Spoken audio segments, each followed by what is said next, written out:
But how do you think that, the power of broke, as some people say, made you look at risk? Because my view of it is I started this business with $2,500 in a briefcase and they dropped me off in a city. And that's all I had. And I just found a place to rent for $400 a month that was a shared office space. And I hit the street and I went out and started getting business. And then I found people to help me do it. And it just started from there. How do you think that early upbringing and those challenges have informed who you are as a business owner today, how you spend your time?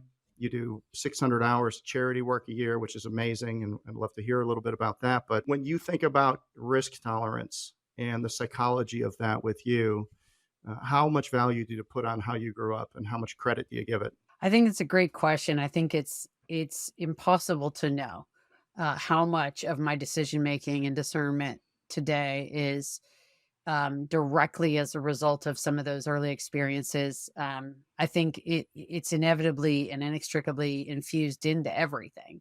In many ways, I think that my risk tolerance today is rather than being a reflection of my early childhood experiences, is more a triumph over them in some ways. Because I think the natural result of those experiences was what the way I lived my early life was kind of pull in the tentacles and take the least risky path Mm. and make the safe bets and make the smart safe moves. And so some of the sort of evolution of my tolerance of risk, it's a couple things. One is just a matter of habit. In other words, when you take a risk and it doesn't go, it's not a disaster. I think that can open your mind and your tolerance, your willingness to take another risk or a bigger risk. And so, example of that is when I started the business, I never had more than a couple of months of forecast into new business coming. And the pipeline was always relatively short, which meant that although I was cash positive, I didn't know if I was going to be cash positive in 2 months or 3 months. That was incredibly difficult the first year or two of business. And now, more than a decade later, I'm used to the fact that I don't know where Q4's revenue is coming from. It's just not the length of our sales cycle. It's not the nature of our business, but that it will be there. So I've learned to have more confidence in myself. It's all going to be okay in the end. If it's not okay, it's not the end. I don't know if you want to call it wisdom, but certainly maturity and taken enough, hard knocks in my life that I've learned that the imagined fear is often far greater than reality. For me, if I go back to that moment when I was really deciding to quit my job and start the company, I had an unspecified fear because I was, by the way, recently divorced, single mom of two little girls, two babies, and I'm quitting this cushy corporate gig with, a company car and a 401k. And I don't mean to brag, but they paid me every 2 weeks like clockwork. And I'm jumping out into this unknown territory with no certainty and no backup, no safety net. My family didn't have any money, as you described. So if I crash and burn, I'm really on my own.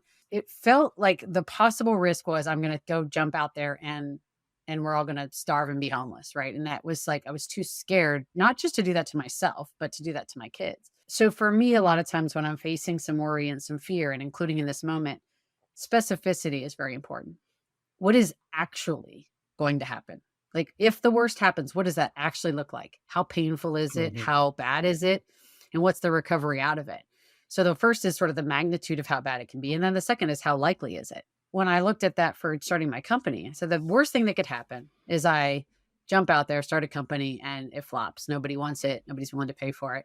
And I burn through my savings and I got to go get a crappy job, which I already had. So I knew how to do that. Right. I could go get a crappy job, really, I have a marketable skill set. So when I really named with specificity the outcome that I was afraid of, it didn't look that bad. And then you kind of layer on top of that the probability question, like how likely is it that I'm going to fail at this? I thought the probability was really low. So I think that kind of process has really become part of how I evaluate the world. And as I'm making a decision and I'm taking a bet that's a risk, what's the worst that can happen? And then how likely is that? And what that has led to is an increasing risk tolerance over time.